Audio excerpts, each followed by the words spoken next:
कितना अच्छा होता अगर हम भविष्य देख पाते, ये जान पाते कि 1000 साल बाद हमारी दुनिया कैसी होगी। शायद कई चीजों से लड़ाई बंद ही हो जाती। ना कोई तेल के लिए लड़ाई करता, ना कोई जमीन के लिए। कितना अच्छा होता अगर हम ये जान पाते कि हम कभी एलियंस सभ्यता से मिल पाएंगे। कितना अच्छा होता अगर हम ये जान पाते कि हम आसानी से एक ग्रह से दूसरे ग्रह जा सकते हैं, तो यहां जो सोना, हीरा और जितने वैल्यूएबल प्रोडक्ट्स हैं उनकी कीमतों पर और उनकी जो भूख है वो खत्म तो हो सकती। क्या इंसान कभी भविष्य में अमर हो पाएगा? अगर ये जान पाते तो कितना अच्छा होता।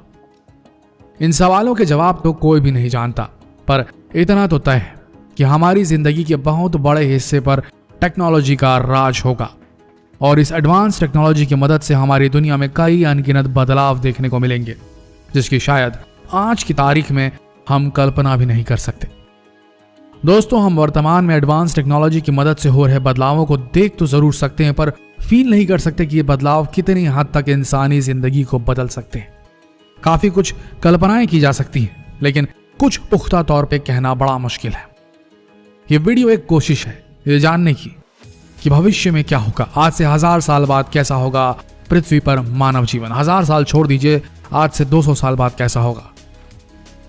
बढ़ती पॉपुलेशन को देखते हुए साइंटिस्ट अभी से ही दूसरे ग्रहों की खोज में लगे हुए हैं जिन पर मानव जीवन संभव हो। लेकिन दुख की बात है, इस बहुत बड़े उद्देश्य के लिए फंड्स नहीं है, क्योंकि आज भी यहां लोग भूखमरी से मर रहे हैं। तो फंड्स कैसे हो सकते हैं? इन बड़े एक्सपीडिशंस को चाहिए बड़े फंड्स, लेकिन यहां देश आपस में लड़ने को लगे हैं, तो कौन मुहैया कराएगा ये फंड्स? सोचने वाली बात है। दूसरे ग्रह जो कि पृथ्वी जैसे हों, इन्हें खोजने का एक और बड़ा कारण भी है। जैसे कोई बड़ी प्राकृतिक आपदा आ जाए या मानव निर्मित कोई वर्ल्ड वॉर 3 हो जाए, क्या कर लेंगे आप? इंसान के पास कोई और चारा ना बचेगा पृथ्वी को छोड़ने के अलावा, तब आपके पास क्या ऑप्शंस हैं? वैज्ञानिकों की रुचि एवं उनके प्रयास पृथ्वी जैसे ग्रहों को ढूंढने की है, लेकिन उनके पास फंड्स मुहैया नहीं है, क्योंकि पैसा कहीं और जा रहा है, आपस में लड़ने में जा रहा है। मानव निर्मित ये बॉर्डर्स जो बनाए गए हैं, इन्हें बार बार बदलने पर जा रहा है। दुनिया भर के वैज्ञानिक इंसान को मंगल में पहुंचाने व मानव बस्तियां जुटाने में लगे हुए, लेकिन उनके पास फंड्स नहीं है। वर्तमान में मानव द्वारा ऊर्जा संसाधनों की खपत ने भी वैज्ञानिकों को इसके लिए मजबूर कर दिया है। इतनी ज्यादा एनर्जी हम यूज कर रहे हैं और जो एनर्जी हम पैदा कर रहे हैं वो मेनली फॉसिल फ्यूल से है, जो कि बहुत ज्यादा पोल्यूशन फैलाते हैं। सांस लेने लायक रहेगी क्या यह हवा अगर हम फॉसिल फ्यूल्स का इस्तेमाल करते रहें, पेट्रोल, डीजल, मिट्टी, तेल चलाते रहें? सोच के देखिए एक बार। वर्तमान में मनुष्य अपने स्वार्थ के लिए पृथ्वी का विनाश कर रहा है। इस बात पे मेरे ख्याल से ये वीडियो देखने वाला एक भी शख्स नकार नहीं सकता। इस बात मानव द्वारा जंगलों की अंधाधुंध कटाई हो रही है, प्राकृतिक आपदाएं बढ़ रही हैं, जिससे लैंडस्लाइड्स हो रहे हैं, भूकंप आ रहे हैं और नहीं मालूम क्या क्या। मिट्टी कट रही है, नदियां बेतहाशा बह रही हैं, पानी रुक नहीं रहा है, फ्रेश वाटर सॉल्ट वाटर में जाके समुद्रों में मिल रहा है क्योंकि पेड़ कट रहे हैं। वहीं कई वन्य प्रजातियां पेड़ों के कटने से लुप्त होने के कगार पे। बताया जा रहा है कि भविष्य में मनुष्य की शारीरिक संरचना में बहुत बड़ा बदलाव आने वाला है। बैठ गए हैं हम सब, हमारी दुनिया एक टेबल और कुर्सी में सिमट कर रह गई है। फिजिकल एक्टिविटीज नील हो चुकी हैं। ये तो आपने बचपन से पढ़ा और सुना होगा कि मनुष्य पहले बंदर था और धीरे धीरे परिवर्तित होकर मनुष्य की संरचना में आया, और भविष्य में माना जा रहा है कि मनुष्य की शारीरिक संरचना पूरी तरह से बदल जाएगी हमारी लाइफस्टाइल की वजह से।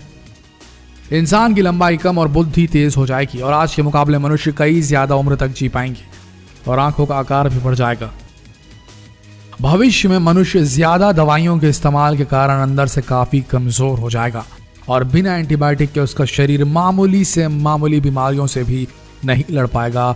ये एक फैक्ट है जिसे आज से ही हमें मानना शुरू करना होगा।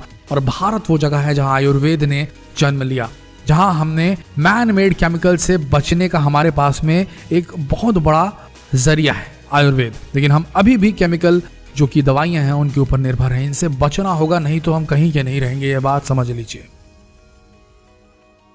मोबाइल और इलेक्ट्रॉनिक गैजेट्स की मांग भविष्य में भी बहुत अधिक बढ़ जाएगी। इसके बिना जीवन की कल्पना करना भी मुश्किल होगा। इसके इस्तेमाल से लोगों के बीच का माहौल और मिलना जुलना बिल्कुल बंद सा हो जाएगा। सारे काम मनुष्य अपने घर पर बैठे ही कर लेंगे और महीनों तक उन्हें घर से बाहर जाने की जरूरत ही नहीं पड़ेगी। और आपको ये बात तो पता ही होगी, मनुष्य अगर किसी अंग का लंबे समय तक इस्तेमाल नहीं करता है तो वो अंग अपने आप गायब होने लगता है। उसकी जहां महत्वता खत्म होने लगती है वो अंग गायब होने लगता है और शरीर वो अंग त्यागना शुरू कर देती है। वैसे में कल्पना कीजिए, मनुष्य बातचीत के लिए मुंह की जगह किसी और माध्यम का प्रयोग करेगा। क्या होगा उसके मुंह का? हाथ पैरों का क्या हाल होगा? भविष्य की दुनिया में रोबोट्स का कब्जा होगा।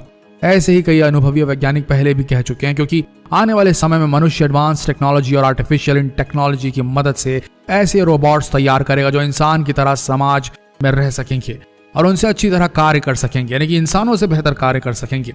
मनुष्य रोबोट पर पूरी तरह से निर्भर हो जाएगा और बिना मशीनों के कोई भी कार्य नहीं हो पाएगा, ना ही वो कर पाएगा। एक अनुमान के मुताबिक कुछ सालों बाद आर्टिफिशियल इंटेलिजेंस इतना ज्यादा विकसित हो जाएगा कि मनुष्य खुद रोबोट्स का गुलाम भी बन सकता है। और सभी क्षेत्रों में आर्टिफिशियल इंटेलिजेंस का बेहतरीन उपयोग देखने को मिल ही रहा है और आने वाले समय में मिलेगा भी। मिलिट्री में, स्पेस एजेंसीज में, एजुकेशन में, मेडिकल में बड़े बड़े विमानों को रोबोट्स अपनी दक्षता से कंट्रोल करने में काबिल हो जाएंगे और तब युद्ध में मनुष्य नहीं रोबोट्स लड़ा करेंगे और ऑपरेशन थिएटर में भी रोबोट्स मनुष्य से बेहतर व अधिक सटीकता से रोबोटिक सर्जरीज करते नजर आएंगे। बताया जा रहा है कि आर्टिफिशियल इंटेलिजेंस इतनी ज्यादा विकसित हो जाएगी कि मनुष्य का विनाश का कारण भी बन सकती है। भविष्य में पर्सनल हवाई यात्रा भी मामूली होगी। भविष्य में मनुष्य के पास पर्सनल उड़ने वाली कारें भी होंगी, जिसे उड़ने के लिए किसी रनवे की आवश्यकता नहीं होगी। आप सीधे हवा में वर्टिकल टेक ऑफ कर सकते हैं और साथ ही vertical take off and landing भी कर सकते हैं खुद अपने घर की छत से। सीधे हवा में उड़कर आपको आपकी मंजिल तक ले जाएंगी ये हवाई कारें। आपको बता दें कि हवाई कारें सुपर सोनिक होंगी, जो कि आवाज की रफ्तार से कई गुना तेज उड़ती नजर आएंगी। रोबोट्स और आर्टिफिशियल इंटेलिजेंस के बाद एक अनुमान ये भी है कि भविष्य में हमें ट्रांस ह्यूमंस देखने को मिलेंगे, यानी कि टर्मिनेटर्स, आधे रोबोट और आधे मनुष्य। इसमें मनुष्य अपने अंगों को एडवांस टेक्नोलॉजी की मदद से अंगों को रोबोटिक पार्ट से चेंज कर देंगे और उनके कार्य करने की क्षमता नॉर्मल लोगों से अत्यधिक बढ़ जाएगी।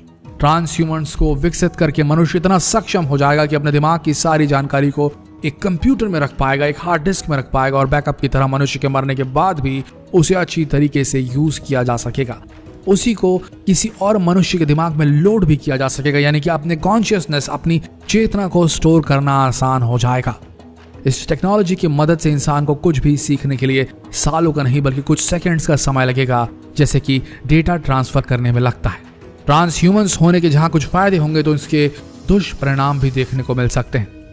इसके इस्तेमाल से मनुष्य अपनी आयु को आज के समय से कई गुना ज्यादा बढ़ाने में सक्षम होगा। यदि सभी मनुष्यों ने ज्यादा लंबे समय तक जीना शुरू कर दिया तो सोच के देखिए इस पृथ्वी पर मनुष्यों की संख्या कितनी ज्यादा बढ़ जाएगी। और शायद ऐसा भी हो सकता है कि मनुष्यों को पैर रखने की भी जगह न मिले। साथ ही ये भी कहा जा रहा है इन बुरी चीजों के अलावा कुछ अच्छी चीजें भी, जैसे कि नैनो टेक्नोलॉजी।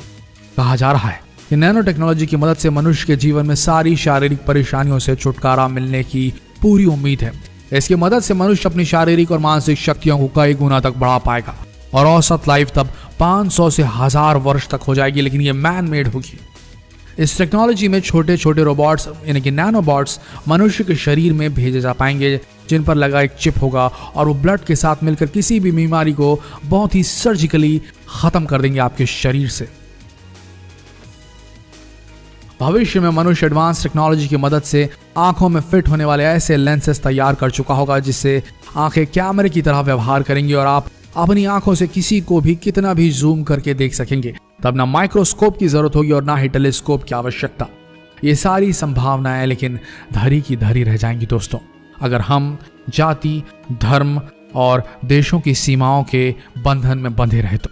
हो सकता है ये जो बाधाएं हैं, ये जो लिमिटेशंस हैं, ये जो बॉर्डर्स हैं, ये जो असमानताएं हैं, ये जो जाति, धर्म और एथनिसिटी का जो हमारे बीच में भेद है, ये एक दिन हमारे विनाश का कारण न बन जाए। जब तक मानव जाति अपने आप को एक ऑर्गेनिज्म की तरह नहीं समझेगी, एक जात की तरह नहीं समझेगी, तब तक मनुष्यों का इस पृथ्वी पर जीना हमारे हिसाब से मुश्किल है। आपका क्या कहना है? अभी अमेरिका और ईरान के बीच में जबरदस्त तल्खी चल रही है, जबरदस्त द्वंद्व चल रहा है। ऐसे में आपका क्या कहना है? क्या ये दुनिया वर्ल्ड वॉर 3 के वर्ज पे है, या ये क्या हम इंसान आपस में लड़कर ही खत्म हो जाएंगे, या हम मौका देंगे इवोल्यूशन को एक और पायदान आगे बढ़ने के लिए? क्या हम मौका देंगे विज्ञान को मानव जाति को संरक्षित करने के लिए, या फिर हमारा लोभ, हमारी लालच, हमारी जलन, हमारी ईर्ष्या, हमारी कंपेटिटिवनेस एक दूसरे को खत्म करके इस पृथ्वी से मानवों का विनाश कर देगी। आपका क्या कहना है